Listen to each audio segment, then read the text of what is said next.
हर हर महादेव दोस्तों, जय माँ गायत्री। हमारे चैनल शिव गायत्री महातंत्र पर आप सभी दोस्तों का, आप सभी साधकों का एक बार फिर से हार्दिक स्वागत। पितृपक्ष का पावन महीना वह पावन महीना है जिसमें हमारे पितृगण पितृलोक से इस भूतल पर पधारते हैं। उनका एक छोटा सा यह आशा होता है हमसे कि जीवन काल में उन्होंने जो हमारे प्रति प्रेम दिखाया था, हमारे प्रति जो उन्होंने त्याग किया था, इसके बदले केवल इन पितृपक्ष के पावन पर्व पर हम उन्हें संतृप्ति प्रदान करें। अपने पितरों को तृप्त करने हेतु हम पिंडदान करते हैं, हम श्राद्ध करते हैं, हम पितृ तर्पण करते हैं।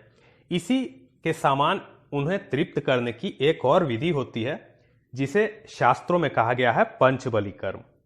पंचबली कर्म का यह अर्थ होता है कि अपने पितृजनों को विभिन्न भोग प्रदान करके उन्हें तृप्त करना।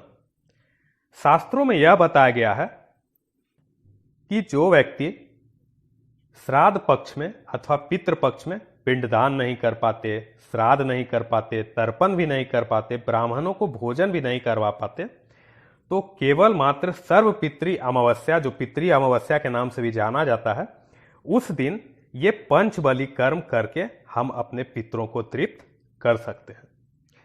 पंचबली कर्म में अपने पितरों को हम विभिन्न वस्तुओं का भोग अर्पित करते हैं जिनसे उनकी जो कृपा दृष्टि है, उनका जो आशीर्वाद है वो हम पर बना रहे। तो पंचबली का संकल्प किस प्रकार किया जाता है? पंचबली का संकल्प करने हेतु सर्वप्रथम भोजन तैयार हो जाने पर एक थाली में 5 जगह थोड़े थोड़े सभी प्रकार के भोजन परोसकर हाथ में जल, अक्षत, पुष्प, चंदन लेकर निम्नलिखित संकल्प करना चाहिए। इसमें अमुक की जगह अपना गोत्र का नाम उच्चारण करना चाहिए। जैसे अधामुक गोत्र अमुक, अर्थात आपको अपना गोत्र का नाम लेना है, और अमुक में जैसे आप वर्मा हैं या गुप्ता हैं या आप कुमार हैं, आप सूर्यवंशी हैं या चंद्रवंशी हैं, ऐसा बोलकर अहम अमुक गोत्रस्य मम, अब जिनके हेतु आप श्राद्ध कर रहे हैं, जैसे पितु, जैसे मातु, भ्रातु, पितामह, अन्यथा वार्षिक श्राद्धे अर्थात महालय श्राद्धे कृतस्य पाकस्य शुद्धार्थम पंचसूनाजनित दोष परिहारार्थम च पंचबलिदानम करिष्यसे। अब जल को छोड़ दें और वह पात्र को सफेद कपड़े पर अथवा पवित्र जमीन पर, जो सफाई किया हुआ भूमि है, उस पर आप रख दें। अब पंचबली कर्म में किन चीजों की बलि दी जाती है, उनके नाम क्या हैं?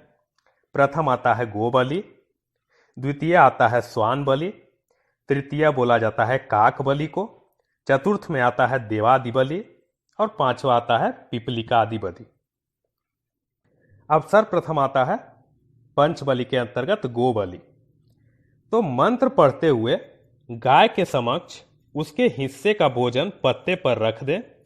रखते वक्त ये मंत्र बोलें, ओम सौरभेय सर्वहिता पवित्रा पुण्यराशय प्रतिगृहंतु में ग्रासम गावस्त्रे लोक्य मातर इदम गोभ्येन मम।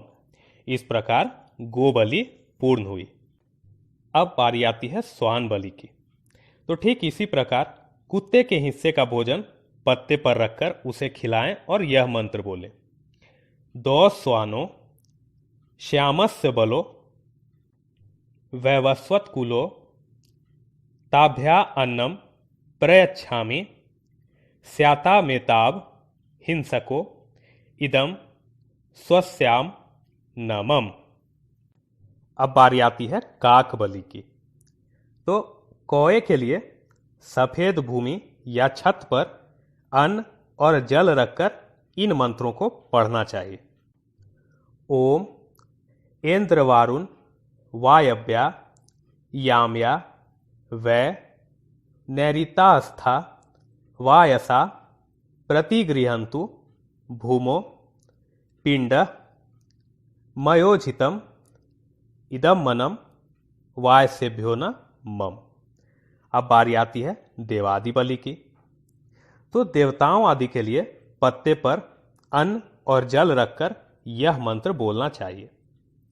ओम देवा मनुष्या पशवो वयांसी सिद्धा सय छोर गदय संधा प्रेता पीशाचास्त रव समस्ता ये चानन्मिच्छन्ति मया प्रदत्तम इदमनम देवादिभ्यो नमः।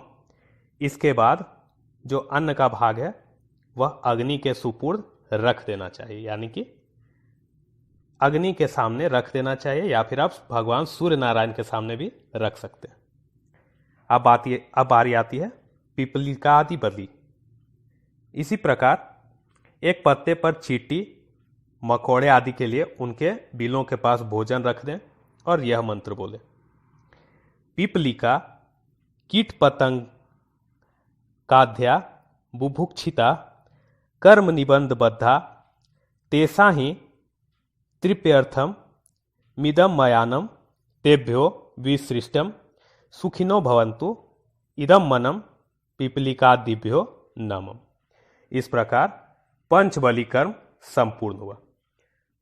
तो आपके पितरों का आशीर्वाद सदा आप पर बना रहे।